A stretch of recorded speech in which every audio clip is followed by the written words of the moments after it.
Jamal, c'est vraiment un plaisir de se retrouver au Maroc, effectivement, avec tous ses amis. Et après cette introduction, je pense que je vais pouvoir me présenter aux élections en France, et c'est le moment.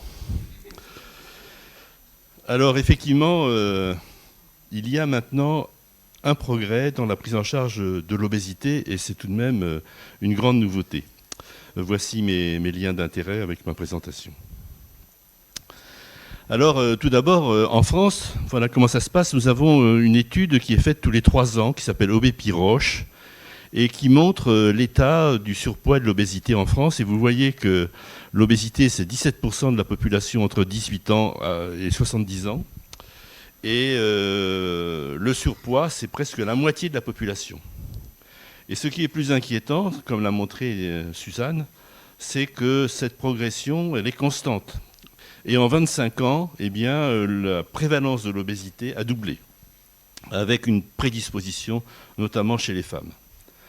Mais malheureusement pour vous, au Maroc, c'est pire, puisque selon l'OMS, 55% de la population marocaine adulte est en surpoids et il y a près de 22% d'obèses. Alors face à ce constat, bien sûr, on parle toujours des mesures hygiéno-diététiques, à juste titre. C'est la première chose à mettre en place, à la fois pour la prévention et pour le traitement. Alors quand on regarde un petit peu l'efficacité de cette diététique, eh bien, on voit que les régimes à très forte teneur énergétique, c'est-à-dire 400 ou 500 calories par jour, sont effectivement efficaces, avec une perte de 6 kilos, plus de 6 kilos en 12 semaines. Cela dit, c'est impossible de maintenir ce type de régime, un régime de famine, et il y a très souvent des rebonds et un effet yo-yo, et donc une reprise de poids qui est supérieure à ce qu'il était au tout début. Les régimes hypocaloriques sont moins efficaces, mais ils sont plus faciles à suivre. Et puis, tout ce qui est proposé, les régimes pauvres en glucides ne sont pas plus efficaces que les régimes riches en glucides, faibles en graisse, etc. Ainsi que les régimes végétariens avec des acides gras monoinsaturés, etc. Tout ça, eh bien, ça fait perdre un petit peu de poids, mais pas beaucoup. Et quand on regarde au bout d'un an, tous les régimes, toutes les mesures diététiques, eh bien, sont équivalentes. Et puis, dans les études, on considère qu'un résultat est bon quand on a perdu 5 kilos à 1 an et que c'est stable, mais ce n'est pas un résultat qui est vraiment très encourageant pour les personnes qui sont en état d'obésité. Alors l'autre volet, c'est bien sûr l'activité physique, et c'est sûr que l'activité physique a de multiples effets, mais c'est insuffisant pour perdre du poids. Par contre, c'est très utile pour le maintien de la perte de poids. Il faut naturellement encourager l'activité physique à la fois pour maintenir la perte de poids et également pour éviter d'en prendre. Mais vous voyez, en France, on n'est pas très bon, puisque quand on regarde dans les pays, on est parmi les derniers à faire une activité physique satisfaisante. Puis d'ailleurs, l'activité physique, ça ne suffit pas, parce que vous voyez, ce sportif de haut niveau, il a quand même, malgré son activité physique, disons, une petite obésité abdominale.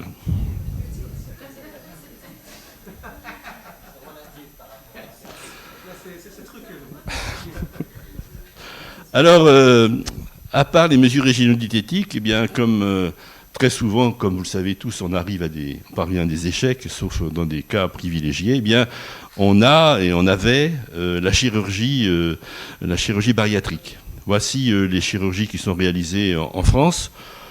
De moins en moins d'anneaux, pas beaucoup de bypass et surtout des sleeve gastrectomies qui donnent effectivement des résultats très intéressants dans l'étude SOS avec une perte de poids qui atteint plus de 20%, notamment avec la chirurgie par bypass.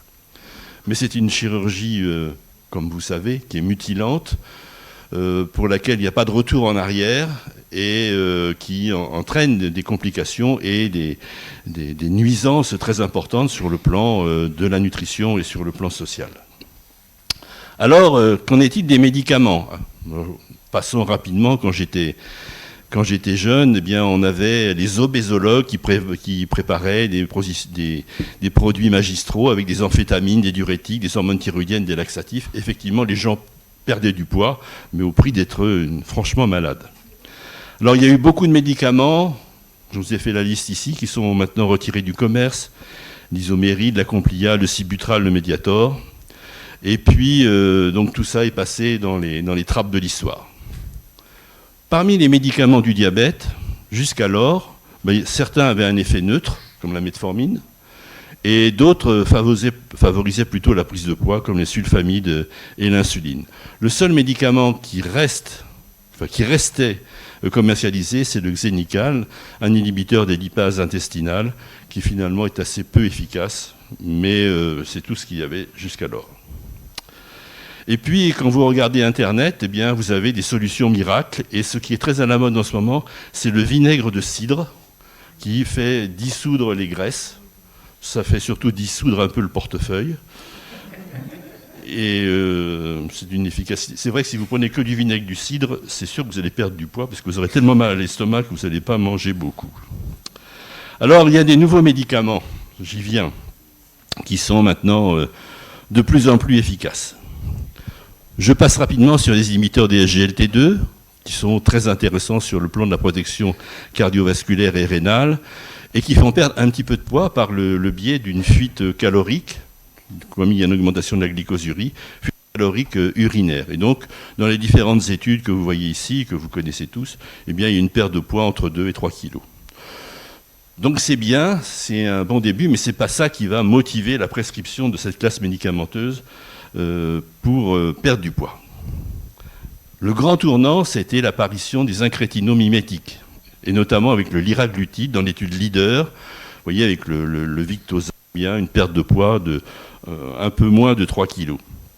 Et j'avais fait une étude avec Olivier Dupuis en région parisienne, et on avait trouvé sur près de 200 malades qu'il y avait à peu près la moitié des personnes qui perdaient au bout d'un an plus de 3 kg, ce qui est quand même un bon résultat. C'était un peu mieux que ce qu'il y avait avant.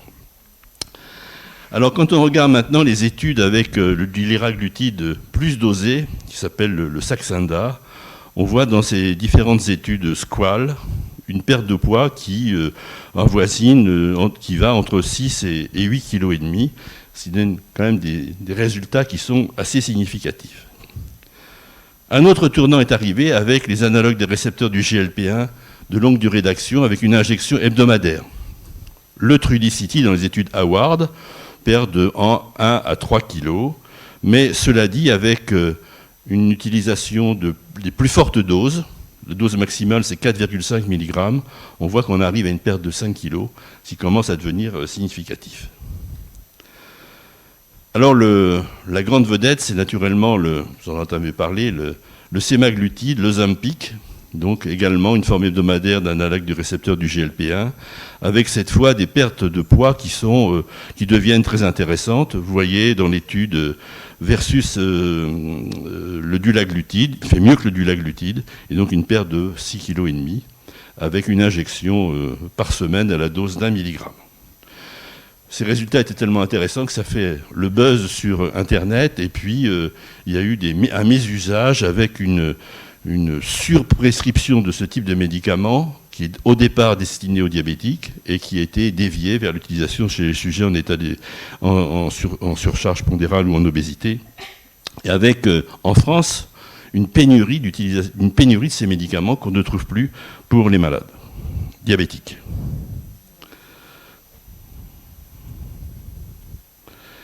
Alors, de plus en plus fort, et bien maintenant, nous avons le sémaglutide 2,4 mg qui, lui, est destiné aux sujets en surpoids, qui s'appelle Wegovy, que nous n'avons pas en France, mais qui est commercialisé dans d'autres pays, qui est un médicament qui est naturellement assez cher et qui donne des résultats très intéressants. Vous voyez, dans l'étude Select, qui a été prescrite chez plus de 17 000 personnes qui n'étaient pas diabétiques et qui avaient un antécédent de maladie cardiovasculaire, eh bien on voit que ce médicament, donc une injection par semaine, réduit de 20% les événements cardiovasculaires et entraîne une perte de poids de près de 10 kg.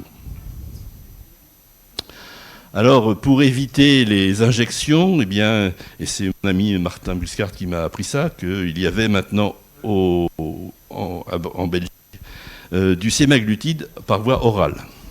L'inconvénient, c'est qu'en principe, il faut le prendre strictement à jeun, ce qui n'est pas très pratique, et qui permet une perte de poids de 2,6 kg environ. Mais il y a des formes actuellement en stade 2 ou en stade 3, avec des formes plus dosées, jusqu'à 50 mg, qui permet, c'est donc une prise orale journalière, qui permet une perte de poids de 8 kg, ce qui commence à devenir aussi intéressant. Mais en fait, la grande vedette dans les années qui viennent sera sûrement le tirzépatide, qui est un double agoniste GIP et GLP-1 qui donne des résultats vraiment spectaculaires. Il est commercialisé sous le nom de Mounjaro. Alors c'est un nom un peu compliqué, mais je vais vous donner un petit tuyau pour vous souvenir du nom. Pensez au Kilimanjaro. Voilà. Et donc ça donne des résultats très intéressants, puisque vous voyez sur l'HbA1c...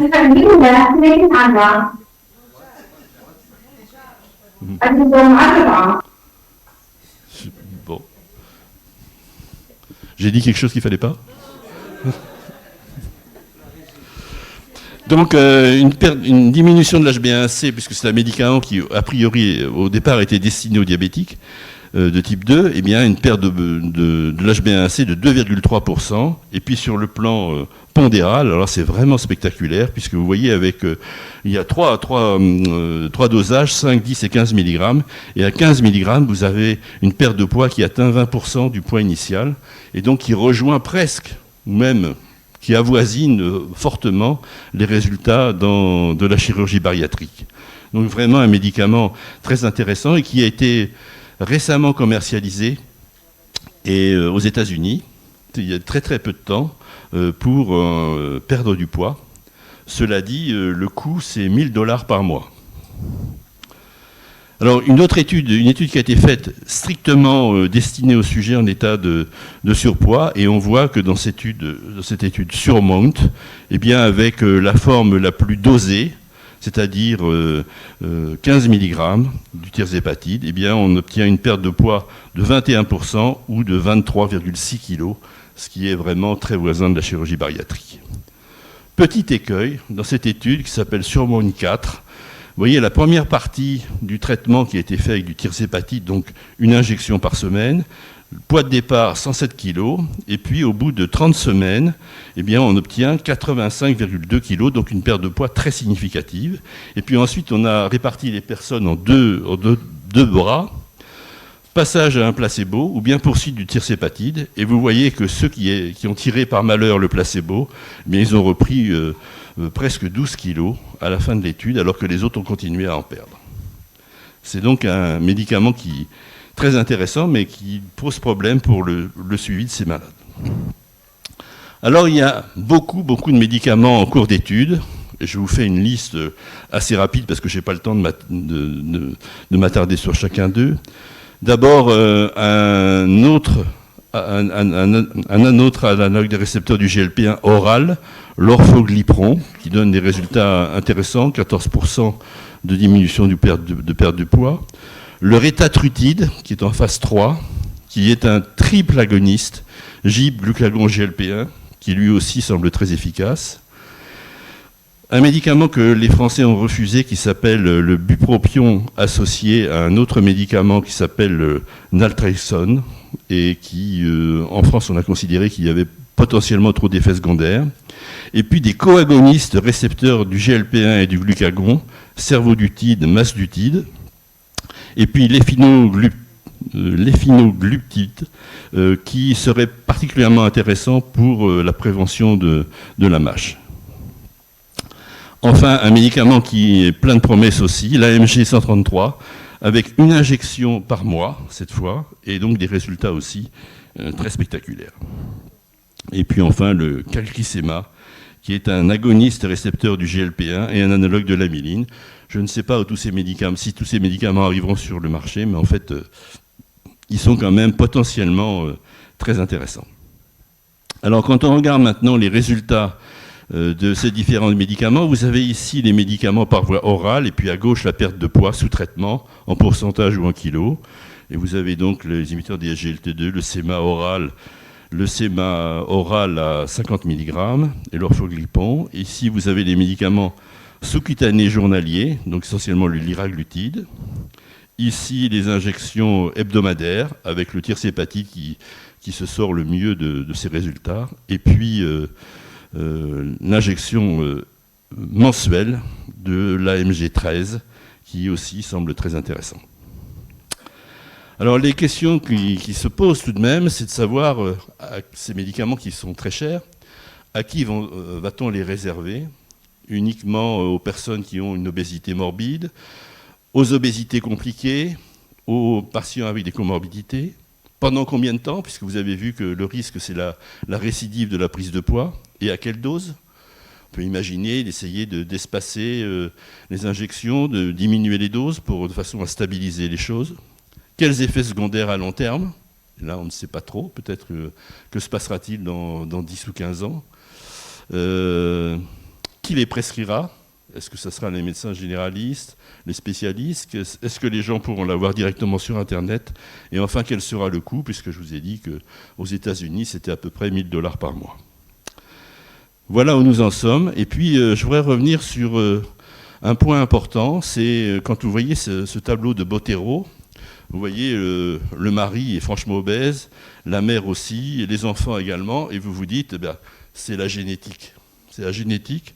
Sauf quand vous regardez le chat, et donc vous pensez qu'il y a aussi des phénomènes alimentaires qui ne sont pas nuls. Voilà, je vous remercie beaucoup.